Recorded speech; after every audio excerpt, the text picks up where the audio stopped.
Is your net worth $1 million or greater and you're just freaked out about getting sued, but overwhelmed by all these lawyers? You should make this LLC, that LLC, this domestic asset protection trust. Let me just break it down and bring you from steps 1 through 7 what I think that you should be doing to adequately protect your net worth. Let's get into the video here and let's learn how do you protect yourself from potential litigators out there, especially those stupid, frivolous lawsuits.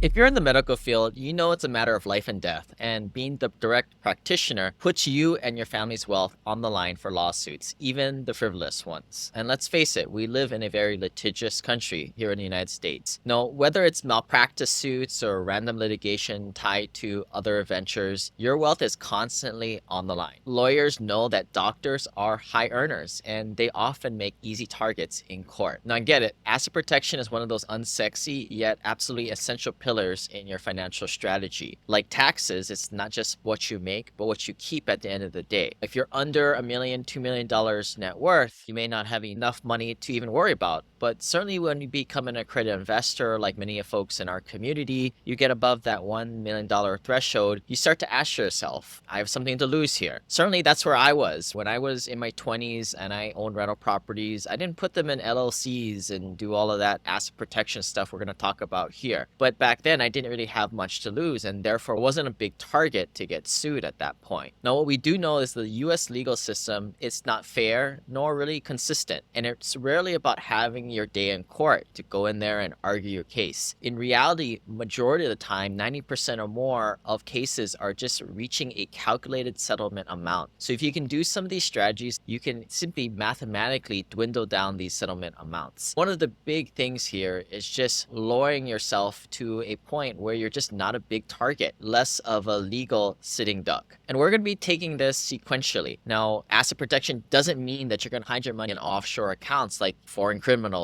or like in the movies. It's all about making sure your wealth is well organized and, more importantly, unattractive to anybody looking to get at your money or suing you. So step 1 here. First thing first, form an LLC for your practice. This is your first layer of protection and is a limited liability company or an LLC. Setting one up for your practice or any type of business that you have that has operational or lawsuit liability is critical, particularly if you're just starting out. An LLC provides a legal separation between your personal assets and your business. So let's say a patient sues your practice. If your business is under an LLC, only the assets owned by the LLC are at risk, not your house, savings, or other personal investments. Essentially, this helps create a protective boundary that ensures your personal wealth stays shielded, even if your business faces legal issues. Now, it's not total protection, which is why it's a first step, but it's a good building block to build on. And as you're going to start to see, you start to build together this asset protection. An analogy that some people like to use is protecting your castle. When you have a castle, you've got your moat, you've got your archers, you've got your tall walls, you've got your inner walls, and then all kind of booby traps in there. That's what you want to think of like your LLC. Maybe call that your moat in a way. We're getting into step 2 here, which is separating your real estate from your practice or other business ventures. Or if you're not a doctor and you just own rental properties or some other operational businesses, it's interchangeable. Now, this is where you want to separate your assets. So if you own the building where your practice operates, you should separate the property ownership of your business by creating a separate LLC, as we mentioned in step 1, but also create a separate LLC for the real estate. Then lease the property to your medical practice through a formal agreement. And it's important to keep this paperwork very formal so that if it does come under question, it does look very legitimate. You are running these things as 2 separate businesses and entities. Now, I've seen medical professionals fall into the trap of mixing these two, and it's like putting your eggs in one basket. A lawsuit against your practice could threaten your real estate too. So this is the whole idea of separating them. By doing this, you protect the property if something goes wrong with your practice and vice versa. So side note, from a tax perspective, I've seen some medical professionals, folks in our investment group, use this as a tax strategy to help qualify themselves as a real estate professional status. Now, we have some other videos on this topic, which you can also access at our website at thewealthelevator.com/tax, where people are using this real estate professional status, or REPS for short, to offset ordinary income.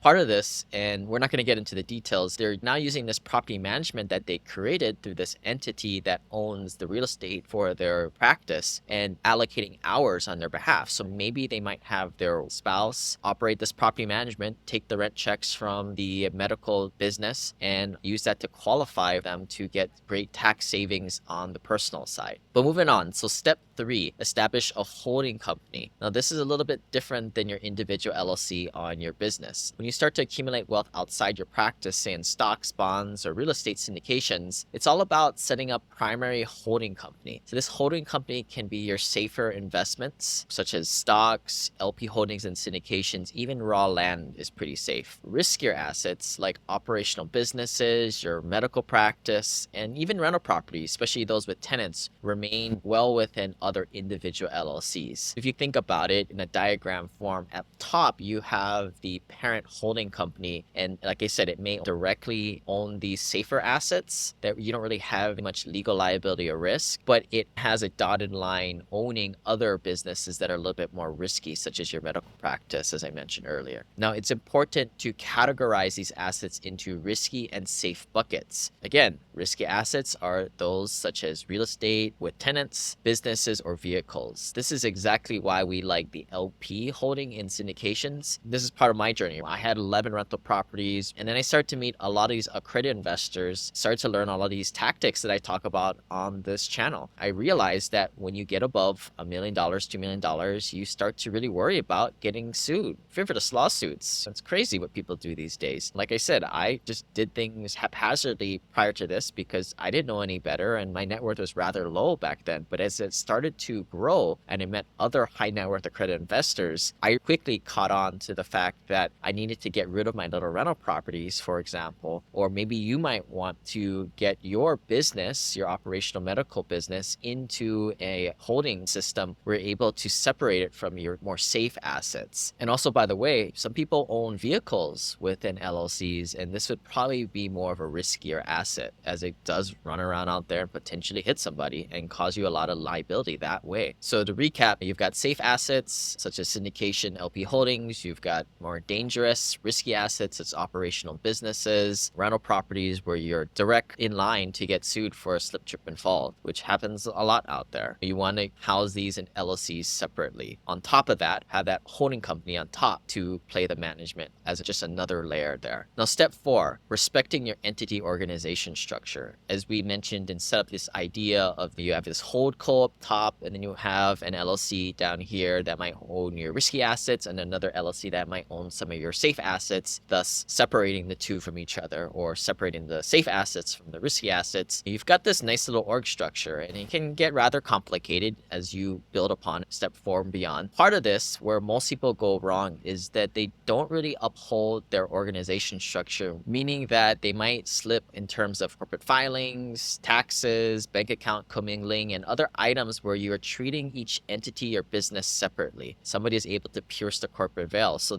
all this hard work and cost that you did to set up this cool entity structure goes up in smoke, and then obviously increases your settlement amount if you were ever to get sued. Also, as a side note, one best practice is whenever you sign on behalf of your entities, your businesses, or your properties, make sure you always sign as a manager of that particular entity as opposed to your personal name. Again, upholding your separation of personal versus company is kind of the whole idea. This may seem like a lot of headache. You want to try your best to do this. Another good benefit of this is we talk a lot about passing on the legacy. You're setting up the org chart for passing on these assets to the next generation. These things are somewhat scalable, and you could put many assets into that one leg of the org chart that we're talking about and give this to your kids, right? I think this is a great discussion, talking to the next generation, showing them the org chart, saying, hey, Simba, this is what you own out there, right? These are the conversations that we have within our family office, Ohana Mastermind, of accredited investors, and why our events are so rich on people that have good values and big on passing down the generation wealth to the kids the right way. But on to step 5, asset protection trust. Now, once you've hit that net worth threshold of at least $1 million, couple $1 million,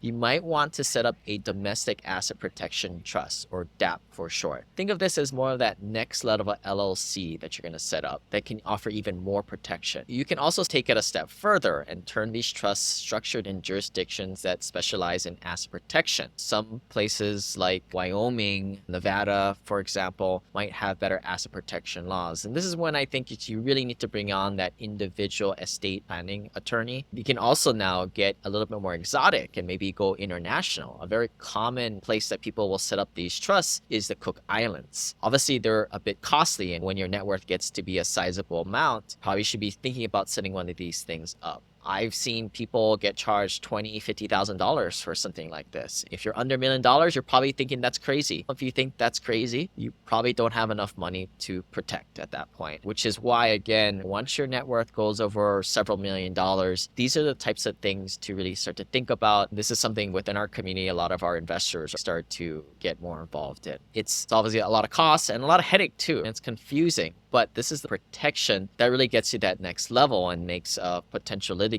or creditor be like, wow, maybe I don't want to mess with this guy, right? And let me just settle for pennies on the dollar. So let's just say your entities are all set up and you've got everything in line, and maybe you still lose a lawsuit. An international DAP puts your assets out of reach for a long, expensive legal fight. They may get it at the very end, but like I said, it's going to be a real pain in the butt for them to get the money, thus lowering the settlement amount. And also, they may have to get a lawyer who is licensed in a foreign country to go out there and fight you, which obviously increases the headache. So this is the umbrella shield. And going back to the analogy about protecting the castle, you've got the moat, you've got the walls, you've got some archers there. You probably think that this is already a lot of overkill. But if you have enough wealth to protect, heck, build another set of walls, another drawbridge for all we care. And this is essentially what's going on here as we start to add on these layers. We've got a couple more steps here, but this is the idea. Obviously, they cost more as we go along. What we're trying to do is make ourselves, again, a bad target, and at least at this point, really scaring away a lot of those frivolous lawsuits. Now, getting into step 6 is don't skip on insurance. I probably should have mentioned this as step 0 or step 1, but you probably would have skipped this video because that's boring. I'm just inserting it here because now I think you're drawn in, and this doesn't replace good old-fashioned insurance on your rental properties, your car insurance. What I'm talking about is umbrella insurance. Most people over $1 million